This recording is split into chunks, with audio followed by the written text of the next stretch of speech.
Welcome back to the Crypto World channel, everyone. My name is Josh, and right now the Bitcoin price has found some important support along the 21-week moving average. This is definitely something for the Bitcoin holders to pay attention to because this moving average in particular is very important. In just a moment in this video, I will be covering a brand new Bitcoin pattern that is currently forming and also some new Bitcoin price targets. I'll also quickly go over the Bitcoin funding rates across all of these exchanges and the Bitcoin Fear and Greed Index because right now we have plunged further into fear. All of that and more in this video, so make sure you're watching all the way to the end so that you're not missing out on all of this valuable information. And just before we jump into it, make sure to drop a like down below. And if you're new to the channel, you might as well subscribe with notifications turned on for more updates just like this one. We're actually getting closer to 70,000 subscribers already, and I can't believe I'm even saying those numbers. Seriously, I appreciate every single one of you here on the channel. But anyway, with all of that out of the way, let's get straight to what this video is about. So right here, we're on the Bitcoin US dollar chart on the 4-hour time frame, and obviously after this dump that we've seen over the past couple of days here,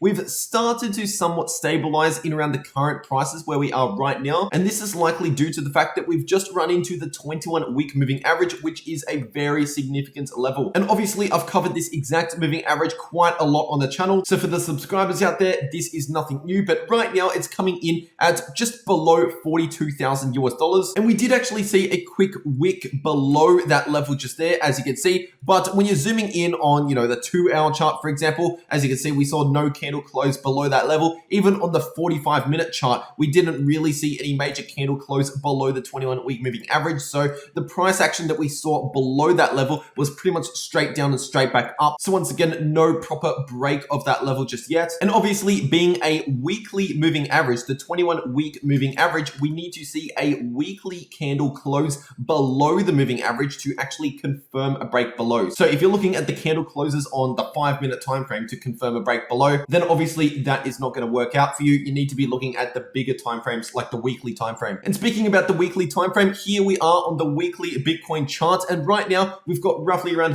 5.5 days to go before this weekly candle closes and we start the next weekly candle. And also on top of that, we've only got around a week and a half until the monthly candle closes. So that obviously is even more significant than just a weekly candle. And now zooming all the way out on the chart and taking a look throughout Bitcoin's entire price history to see what has happened when we've actually broken below the 21-week moving average, and also to see what's happened if we've seen a bounce along the 21-week moving average. Because sometimes throughout history, if we see this type of price action that we've seen recently over the last few months, and then if we break back below the 21-week moving average, that can often signal a potential bear market, and I'll show you some examples in just a moment. But for those of you that want much more of a detailed analysis on all of that sort of stuff, definitely go on my channel here and check out this video just here where I explained exactly what we would need to see if we're starting a bear market or if we're potentially continuing the bull market. So once again, I've been saying this sort of stuff on the channel time and time again. These videos are posted around a week ago explaining all of this. But anyway, I'll quickly summarize what I was saying in that video. Basically, if you're zooming out throughout Bitcoin's history, let's go back to this first major bull cycle in the Bitcoin price. First of all the way back during 2011, when the Bitcoin price broke below the 21-week moving average,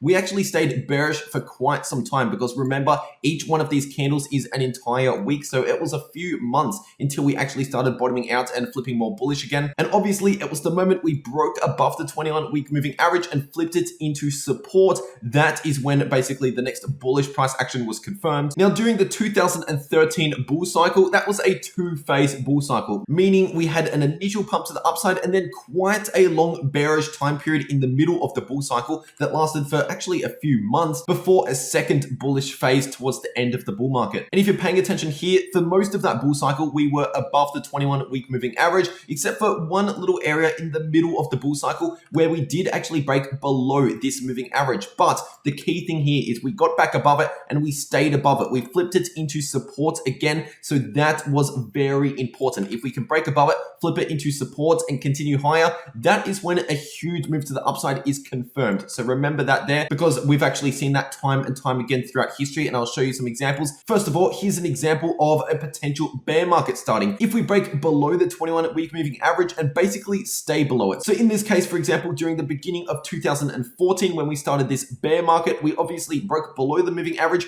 came back above it, actually flipped it into support for quite some time, nearly 2 months. But the moments that we could not hold that level again, the moment that we actually saw a second break below that level and we we started flipping it into resistance, that was really when the bear market was confirmed. Because obviously we can't really go off just the first time we broke below the level, because otherwise we would have been in a bear market in the middle of 2013, and that was simply just not true. We need to actually go off whether we're staying below the level, especially with a second break below the 21-week moving average. Once again, that is something that could signal a bear market. Now, leading into the beginning of 2016, of course, we broke back above this 21-week moving average. We basically stayed above it throughout all of 2016 and all of 2017. As you can see here, that was pretty much a perfect bull cycle, because once again, we used this moving average as perfect support along the way up. And then the moments that we broke below the 21-week moving average at the beginning of 2018, that signaled the next major bear market. But once again, just like what we saw back in 2014, we did actually come back up just slightly above the 21-week moving average in the beginning of 2018. But the fact that we could not hold above, the fact that we actually fell back below for a second time in a row, that was when the bear market was basically confirmed at that stage with a huge lower high on the chart. And if you're paying attention here, throughout the 2018 bear market,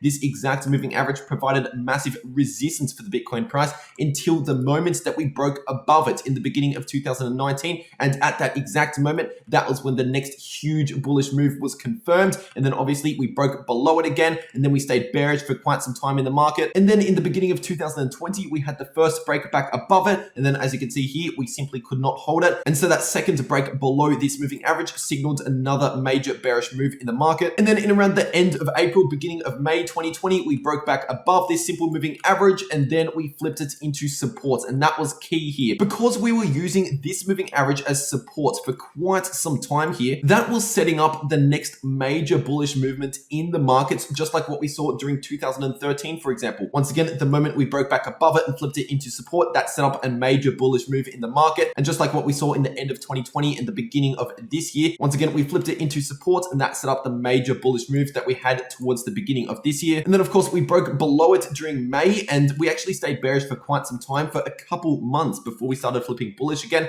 And now we are at a turning point in the market, because right now we are at a point where we could see a bounce here, and this could just be a retest of the 21-week moving average, or we could see a break below the 21-week moving average. And those two scenarios actually have very different outcomes, because of course, if this all turns out to be a retest, so basically if we can confirm a bounce along this 21-week moving average, which once again, that's coming in at just beneath 42,000 US dollars approximately, then a bounce along that level, confirming it as support, will potentially set us up for a huge move to the upside in the markets, something similar to what we saw in the first half of this year. Obviously, not the exact same gain or anything, but that just gives you an idea of what we could expect moving forward if we hold this level. But if we start breaking below the 21-week moving average with strong confirmation, so once again, a weekly candle close well below the moving average, and preferably if we flip it into resistance with a rejection to the downside like that, then in that case, it's pretty much confirmed that we are starting a bear market. But keep in mind, even if that happens in the worst case scenario here, we're potentially already around a third of the way through the bear market, because going back throughout Bitcoin's history and measuring out the time that we spent during those bear markets, back in around 2014, when we started this bear market, we were in that bear market for just over 1 year before we bottomed out. Or if you want to go to where we actually started seeing some gains again, then that was more like 1.5 years. So basically in between 1 to 1.5 years was around the length of that first major bear market in the Bitcoin price of around 2014, leading into the beginning of 2015. And then of course, the famous 2018 bear market from top to bottom, that lasted pretty much exactly 1 full year. So essentially what we can take away here is the bear markets in Bitcoin usually last for around 1 to 1.5 years. And from the all-time high to where we are right now, it's actually been around half a year approximately. So if we're in for a bear market like 2018, then we're potentially halfway through it already. Once again, if we confirm a break below the 21-week moving average, of course, because that 21-week moving average is the deciding factor here. Once again, do not forget about that. This is just talking about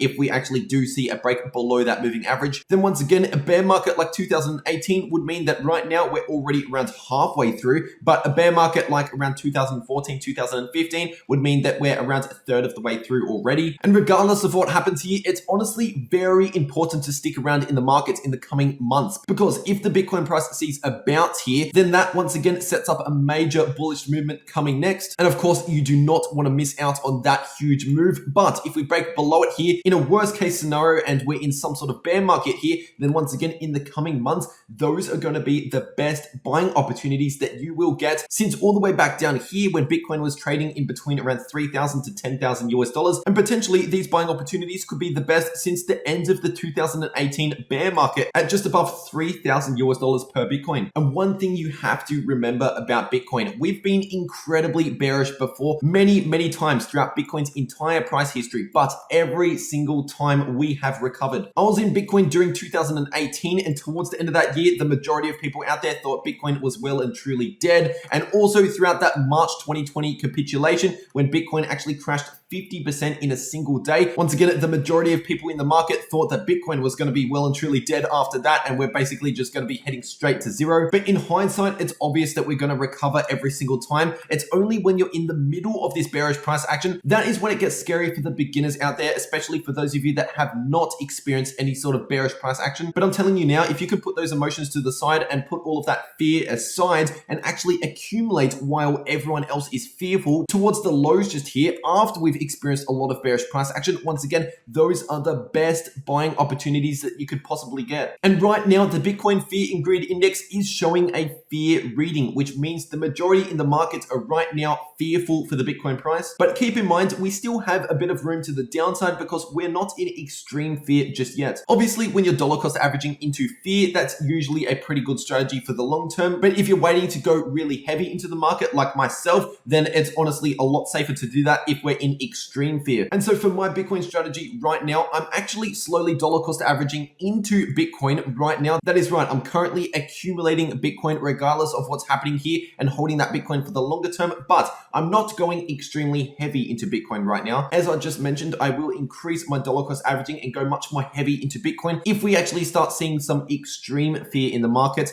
after potentially some more bearish price action. And if that doesn't play out, if we do end up holding this level just here, then once again, I have had a small amount of dollar cost averaging in around these areas just here. So I have secured some Bitcoin already at around the current prices. And of course, if you were on the channel a few months ago here, I was going heavy into Bitcoin down towards 30,000 US dollars. And the biggest thing to remember is all of this is all temporary. So whether we're bullish or bearish, everything comes and goes. Obviously, with every single pump, we're going to see another correction. With every single bearish trend, we're going to see another pump eventually. So keep that in mind as well. Stay patient in the market. That is very important. And taking a quick look at the Bitcoin funding rates across all of these exchanges, as you can see, pretty much every single Bitcoin funding rate is right now in the negative, meaning that the majority of people are now shorting Bitcoin. So of course, this could actually be a good sign for the Bitcoin price, because if the Bitcoin price sees a decent bounce here along the 21-week moving average and starts heading to the upside even just a little bit, then that will force a lot of these short positions to close their positions. And for those of you that don't already know, how you actually close a short position is you buy back into Bitcoin, which then will help the Bitcoin price push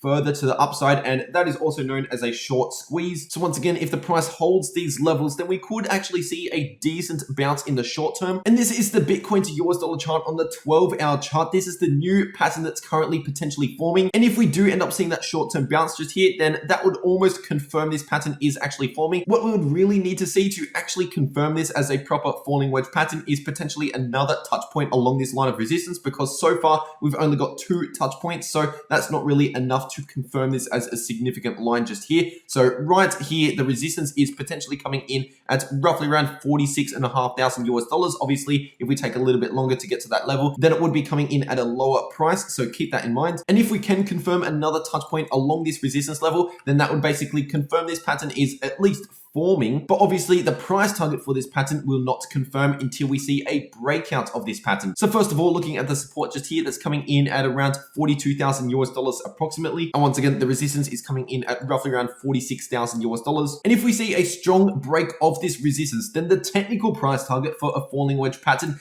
is the top of the wedge at around 52 to 53,000 US dollars. But definitely take that with a grain of salt, because obviously right now we do have a lot of bearish momentum with with everything else that's happening in the traditional markets. So I don't necessarily see this as a likely scenario, even though technically speaking, according to the chart, it could be more likely for us to head to the upside. But fundamentally speaking, with everything else going on, once again, definitely stay cautious at the moment with flipping overly bullish. But of course, it will be a good thing if we can break this resistance and more importantly, form a higher high, which by the way, this high just here is coming in at around 48.8K. So you could pretty much just call that 49,000 US dollars. If we can break above 49K, that will be incredibly bullish. And of course, a break above that previous high just there would basically confirm that we've seen a bounce along the 21-week moving average. But if we cannot hold these levels, what are some bearish price targets to the downside? Well, I mentioned these in my last Bitcoin update video, but I'll quickly mention them again for the brand new viewers here on the channel. Obviously, we had this previous rising wedge pattern form in the Bitcoin chart,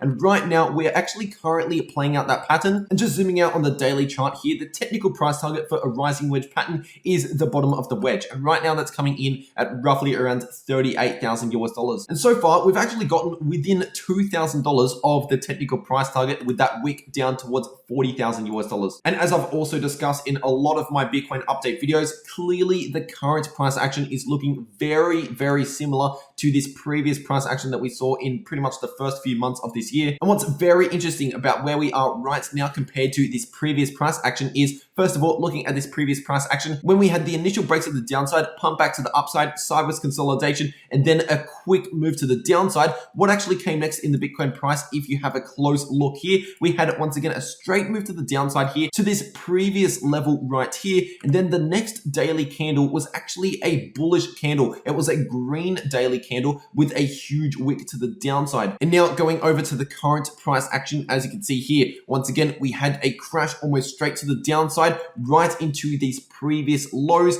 And right now we're forming that green daily candle with a huge wick to the downside. So this is playing out perfectly on the charts compared to what we saw back here. And once again, if it continues to play out, it simply suggests a move towards 38,000 US dollars. And at that lower $30,000 price range, that is when I will begin to go a little bit more heavy into Bitcoin. And of course, I gave you a lot of this information hours ago in these real-time updates throughout the day. And if you want to get all of these extra updates throughout the day on Bitcoin and also some altcoins as well, definitely check out my Twitter. The link to my Twitter is in the description down below. And be careful, because there's actually a lot of scammers on Twitter at the moment trying to copy my profile. So my only real Twitter profile is the one that's linked down below in the description. And it's this one just here with around 27,500 followers. And by the way, in the comment section of my last video here on the channel, I read all of your comments suggesting me to make that Evergrande video, because of course that whole Evergrande situation doesn't just have potential to bring down the traditional markets over in China, but it could potentially have a ripple effect onto the global markets. And of course, if that's the case, that is definitely not good for crypto. So of course, I will make a dedicated video talking about a potential stock market crash and how that exactly ties into crypto. So expect that video sometime soon on the channel, maybe within the next one day or so. Definitely stay tuned for that one. And of course, if you enjoyed this video or got something valuable out of this video, make sure to drop a like down below. And if you're new to the channel, you might as well subscribe with notifications turned on for more videos just like this one. I honestly do appreciate all of your support on the channel at the moment. I can't thank you guys enough. But anyway, that's about anything I have to say for this video. Once again, I really hope you enjoyed, and I will see you all in the next video.